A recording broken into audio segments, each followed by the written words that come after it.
guys, what's going on? Andrew coming at you, and this one I'm going to talk about 7 things normal in Sweden that would terrify most Americans. Let's get into it.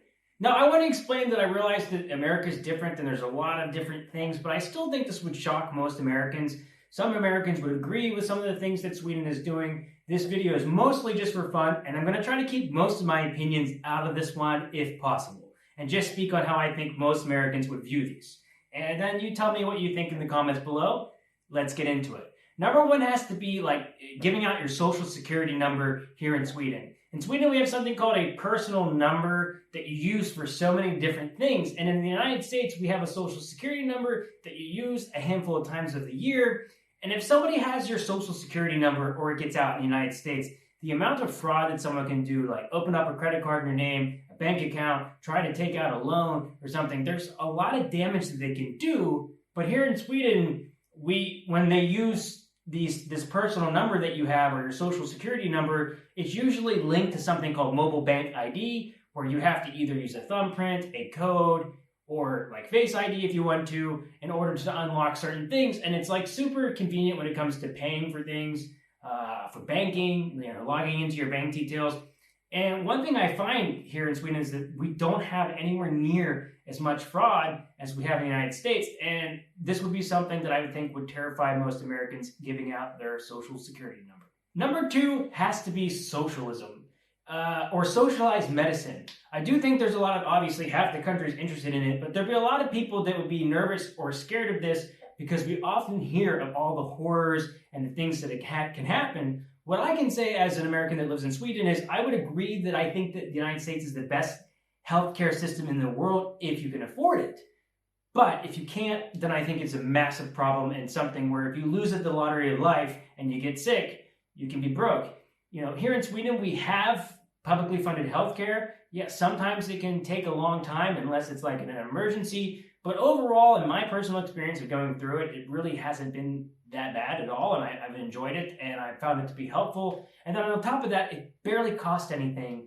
It's like if you're getting medication and going to the doctor a lot, like for example, it's like $120 for medication is all you pay. After that, you pay no more. $120 for doctor visits. After that, you pay no more. It's roughly around that. It's incredible when you see the difference where healthcare can cost you thousands and thousands of dollars in the States.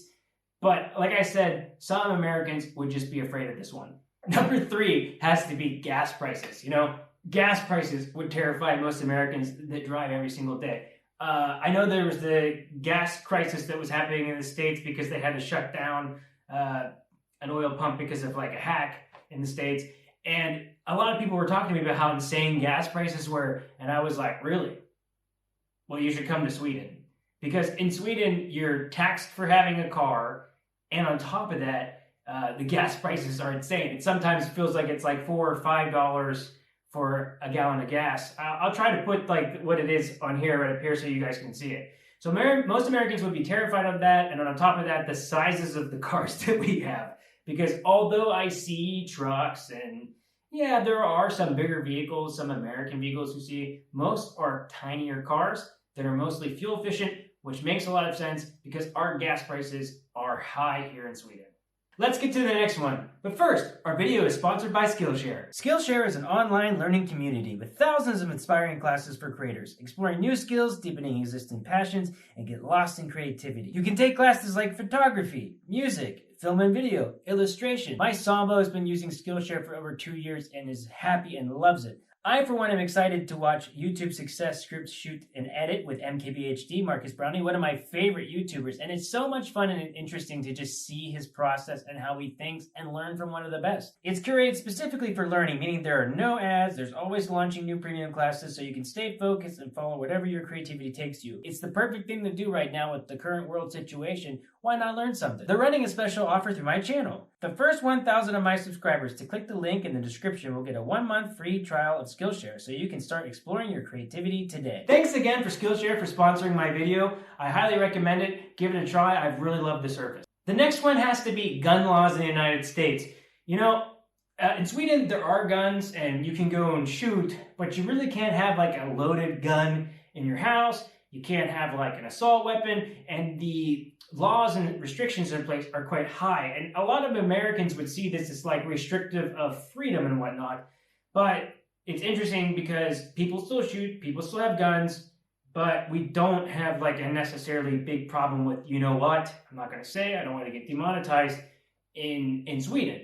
And I think a lot of Americans would see this as they could lose their freedom and everything else, but like, I don't know, I kind of feel like in today's society with the internet, with the power of people getting together, you don't necessarily need a firearm in that sense. But I understand also I was a hunter and I enjoyed it, so a lot of Americans will be terrified of this and not like it. The next one would have to be the current drug laws in Sweden with in regards to like MJ and other things. You know, Sweden has one of the harshest drug laws in the United States, and I really believe that most Americans would look at how Sweden does it as kind of being back in time, and that's just due to the fact that in the United States, we dealt with the war on drugs, if you will, and we saw how destructive it was, where it made people that were suffering, who were addicted, into criminals, and didn't really help them get back into society. And on top of that, I kind of think most Americans think that MJ really isn't a big deal. It seems to help some people, and most Americans would look at how Sweden does it as kind of, like I said, being back in time, very backwards thinking. The next one would have to be taxes. Yes, we definitely get taxed higher in Sweden. You know, you go to purchase something, you're paying like a 25% tax. But the difference is in the States, they add the tax like after you purchase. And a lot of times when you buy stuff in Sweden, basically the tax is already included, so you don't always notice it so much.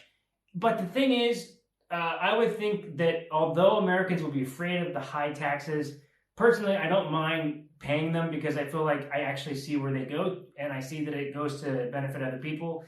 So yeah, it's not so bad. But most Americans will be terrified of that.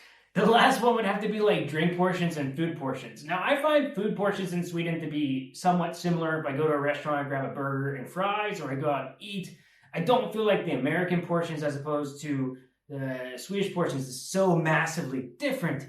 But the biggest difference has to be like the sizes of drinks. I remember when I first came to Sweden and they gave me like a little Coke like this, and you have to pay for a refill. And I was like, that is un-American, man. I need my refill. But anyways, in the States, you can, like our small in the States is like your large. It's insane. But you only notice it when you go back to the States, how big the drink sizes are. And it's interesting too, because we have a lot of health problems in the States. And is that refill, those free refills we're giving, is that freedom worth the damage that it causes? I'm not going to give my personal opinion on this one, but I've gotten used to not drinking so much pop. I maybe drink pop like once a month now. And yeah, I feel pretty good. So maybe it's good that I laid off the pop. So I don't know what you guys think, but this one was a fun one for me to do. I'm curious what you guys think. If you're American watching this video, would you be terrified of these things? Would you like these things? If you're more conservative, why would you not like these things that are available in Sweden? Hey guys, thanks again for watching this video. Please write your comments below on what you think. I'm always open to different ideas and different perspectives. And I will see you guys in the next video. Hej då!